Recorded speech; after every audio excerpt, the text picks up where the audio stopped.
Assalamualaikum warahmatullahi wabarakatuh.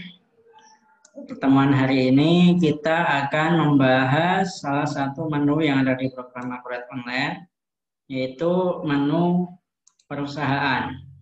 Oke. Di dalam menu perusahaan, sini ada beberapa submenu, mulai dari gaji tunjangan, karyawan, sampai log aktivitas. Nah, oke. Kita mencoba untuk bahas satu-satu, mulai dari karyawan dulu ya. Sudah kita klik dan kita buka di dalam menu karyawan di sini. Fungsi dari menu karyawan ini adalah untuk menginput nama karyawan perusahaan. Misalkan kita coba masukkan nama Pak Ahmad, katanya penjualan, emailnya,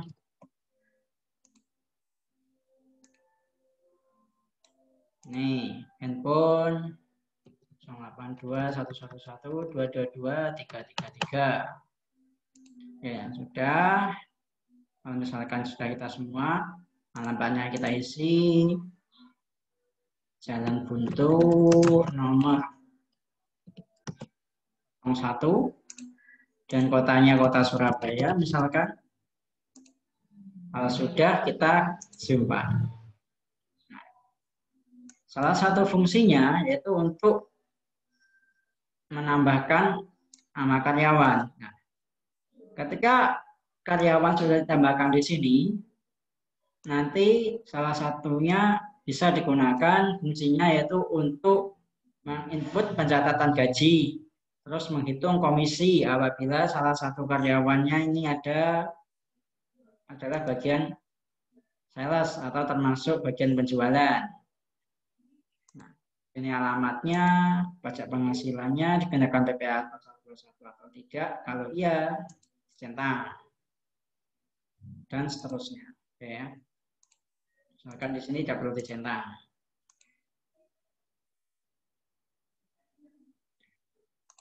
Nah, itu adalah fungsi dari menu karyawan, yaitu untuk mencatat karyawan perusahaan yang nantinya daftar karyawan itu bisa digunakan untuk pencatatan gaji, pencatatan komisi, dan lain sebagainya.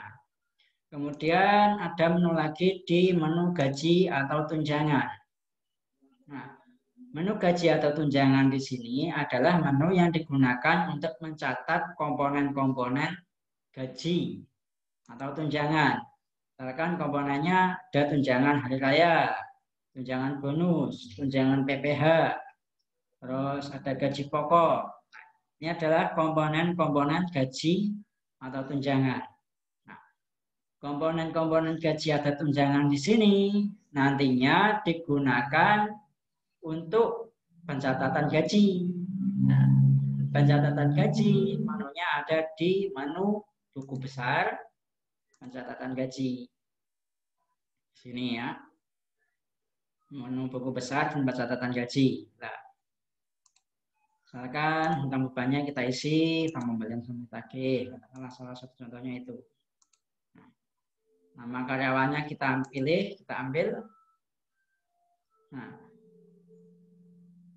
komponen-komponen yang ada di menu gaji dan tunjangan nanti akan muncul di rincian gaji yang ada di form ini.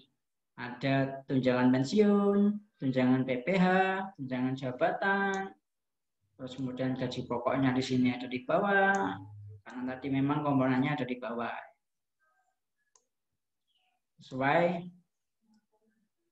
dengan yang ada di menu gaji dan tunjangan, komponen-komponennya yang muncul. Oke, ya, kita tutup. Menu gaji dan tunjangan. Kalau misalkan kita mau buat, katakanlah ada namanya tunjangan kecelakaan, misalkan itu.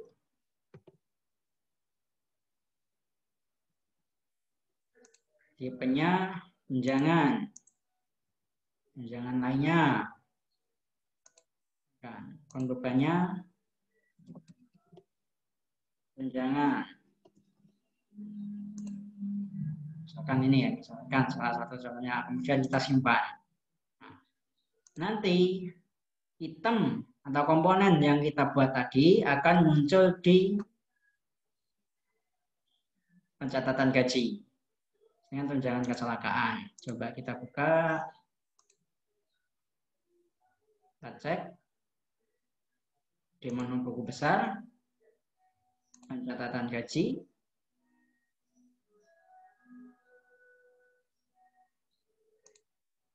Beban yang kita isi dulu. Dan kita pilih karyawannya. Nah, nantinya akan muncul tunjangan kecelakaan yang sudah kita buat tadi. Sini, tunjangan kecelakaan paling bawah. Nah, itu juga kalau misalkan tadi komponennya kita hapus di menu gaji atau tunjangan, form ini, komponen tunjangan kecelakaan di sini juga tidak akan muncul. Nah, itu adalah fungsi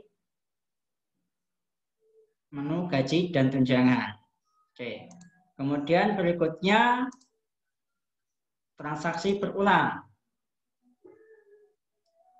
Nah, transaksi berulang di sini menunya adalah fungsinya adalah untuk menjalankan transaksi yang biasanya berulang-ulang. Misalkan pembayaran gaji, terus atau beban sewa, misalkan setiap bulan itu ada. Nah, nanti kita bisa membuat transaksi berulang. Salah satu caranya untuk mengisi di sini harus kita buat dulu transaksinya. Misalkan kita membuat transaksinya adalah transaksi pembayaran kas atau bank. Nah, misalkan transaksinya transaksi pembayaran. Misalnya contohkan, kan kasnya dipilih bank, punya sewa, beban sewa gedung, misalkan. Karena setiap bulan itu membayar beban sewa 1 juta.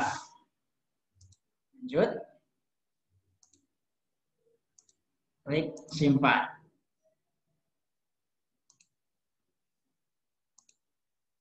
Kita buka lagi, kita coba. Nah, nanti setelah kita membuat transaksinya, tadi kan transaksi pembayaran sudah kita buat. Kita klik transaksinya, kemudian klik menu lain-lain di sini, di samping, masukkan di transaksi berulang. Nama, misalkan bayar sewa gedung.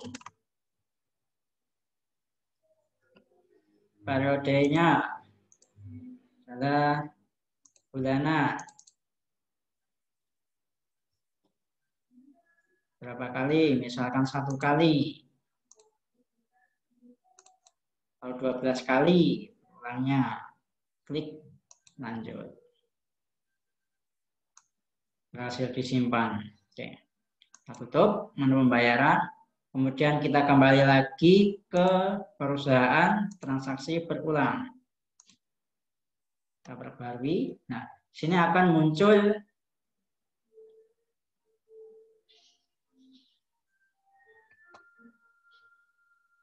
daftar baru, yaitu bayar sewa gedung yang sudah kita buat tadi. Untuk menjalankannya, kita tinggal klik jalankan. Oke, soalnya belum ada ya, karena sifatnya adalah bulanan. Berarti nunggu bulan depan, kalau di sini akan muncul. Oke, itu adalah contoh transaksi berulang. Kemudian ada lagi proses akhir bulan. Nah, proses akhir bulan di sini salah satu fungsinya adalah untuk menjalankan beban penyusutan. Biasanya kan beban penyusutan itu setiap bulan itu ada. Nah, fungsi proses akhir bulan, fungsinya adalah itu. Kemudian salah satunya lagi yaitu untuk mencatat selisih kurs setiap akhir bulan. Misalkan kita pilih proses Januari. Kita klik simpan. Nah, nanti otomatis kalau misalkan itu adalah beban penyusutan, maka di neraca dan di laporan laba rugi nanti akan muncul penyusutannya. Di neraca akumulasi penyusutannya bertambah, kemudian di menu laba rugi muncul beban penyusutan. Kalau kita sudah membuat proses akhir bulan di sini. Nah, itu salah satu menunya. Salah satu fungsinya. Kemudian kontak. Nah, kontak di sini adalah untuk melihat daftar kontak baik itu berupa karyawan, pemasok, ataupun pelanggan. Nah, untuk mencatat kalau karyawan, menunya ada di menu karyawan, menu perusahaan, kemudian karyawan. Kalau pemasok, kalau kita mau ngisi daftar pemasok, menunya ada di menu pembelian pemasok. Yang ada di bawah sini. Kemudian kalau menu penjualan, kita mau input pelanggan ada di menu penjualan. Jadi ada 3 kategori kontak nantinya, yaitu karyawan, pemasok, dan pelanggan. Nah, menu kontak untuk melihat daftar-daftar namanya itu siapa saja. Gitu. Kemudian ada lagi transaksi favorit. Itu transaksi yang biasanya sering digunakan agar kita mudah mencarinya.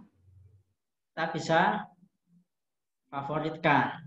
Misalkan tadi ya transaksinya tadi kita buat lewat pembayaran. Misalkan mau kita buat favorit untuk transaksinya tadi. Bank, sewa gedung ini, lain-lain tambah ke favorit. Nah, favorit, sewa gedung.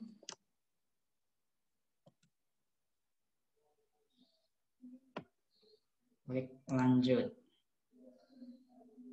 Sudah berhasil disimpan, klik oke. Nah, nanti akan muncul di daftar transaksi favorit. Nah, oke.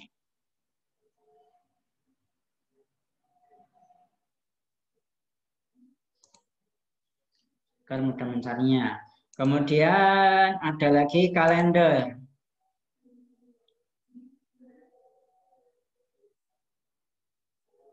Menu kalender di sini adalah yang pertama untuk melihat kegiatan-kegiatan yang sudah dilakukan dan kegiatan selanjutnya. Misalkan tadi sewa gedung setiap bulan, sini berarti setiap tanggal 8 ada keterangan ini, bayar sewa gedung.